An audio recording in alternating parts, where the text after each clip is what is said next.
Obviously, top six forward is pretty much the need the rest of the offseason here. They've pretty much done everything else that we expected them to get, fixing the bottom six there. And then with the Skinner buyout, just leave such a hole there unless they really want to throw Zach Benson into that second line left wing role. What are you hoping to see from now until probably September, the Sabres make a move for the rest of free agency or via trade? I would like to see a top six winger acquired. When you look at their bottom six now, two guys stick out like a sore thumb.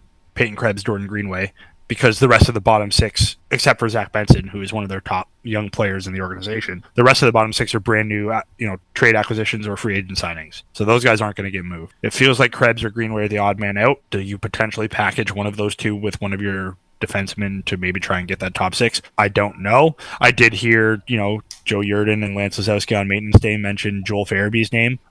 They were also willing to say that, the in NHL circles, it is no surprise that the Philadelphia Flyers like Peyton Krebs.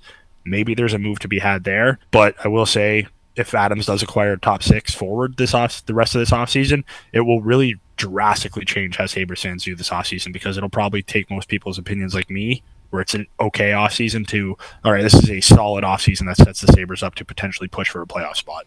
So if they were to get a guy like Joel Farabee, who's pretty much in Tortorella's doghouse, played 8-9 minutes a game, it just was not a good fit for the Flyers in John Tortorella's kind of system, or if they went out and got a Nikolai Ehlers or a Martin Necas, what would be, your outlook on the offseason would probably go from a C+/B- up to probably an A- at that point? I think Ehlers would be an A+, just because Ehlers has the highest ceiling out of all those players. Obviously, 1-year contract, no guarantee he signs here long term, obviously.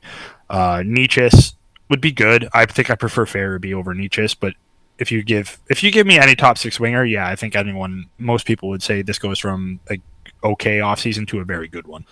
Well, Austin, I'll give you final thoughts. Been an interesting offseason for the Sabres here with the draft class, the moves so far, and you can't really fault Kevyn Adams for trying, because it's not like he just made one little move here and there. He's really, tried to rebuild the bottom six and made that Skinner buyout, made that trade with the Oilers to get Ryan McLeod. So you can see that they're trying to make some progress here, and with a new head coach and Lindy Ruff coming in, you can see that the change in philosophy, as we've kind of been mentioning throughout this whole show, hopefully is going to be an exciting thing for the Sabres come training camp.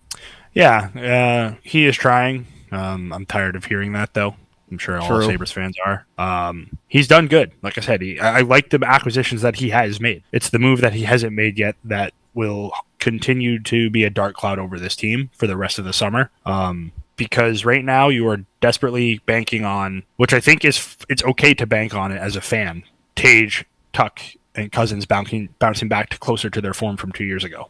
Absolutely. Jack Quinn being healthy. Okay, as a fan, I could definitely bank on that. I don't think it's smart for an organization to bank on that and not have any contingencies in place. So it's not over yet. A top six forward could still be acquired. I do think it is interesting now that it seems to be a surplus of bottom six forwards and no drastic changes made to this defense core. The logical part of my brain thinks that there is a move to be made packaging some of those pieces together. But as I said before, with this team, I'm not giving them benefit of the doubt anymore. Until you make that move, I'm not going to expect that move to come. And basically that's kind of what happened with the McLeod trade. I kind of think most of us gave up on a trade and the McLeod trade came. So we'll see. Adams has done good, not great. Anyone who is pissed off at him, I totally understand. I used to go to bat for him and say, I think he's a solid GM. I still think he's a pretty good GM, good drafter. He's built a nice front office. He's trusting what he sees. But his inability to make that key acquisition, aside from the Eichel trade, but let's be honest, the Eichel was one of the most valuable trade chips in the time, and probably one of the history of the NHL at the time. The modern history of the NHL, I should say. There's obviously other players that were moved in the past, but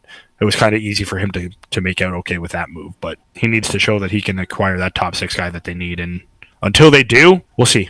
It's a make or break season for Kevyn Adams. A 13-year drought is going to be something, and he's been here for a few years now.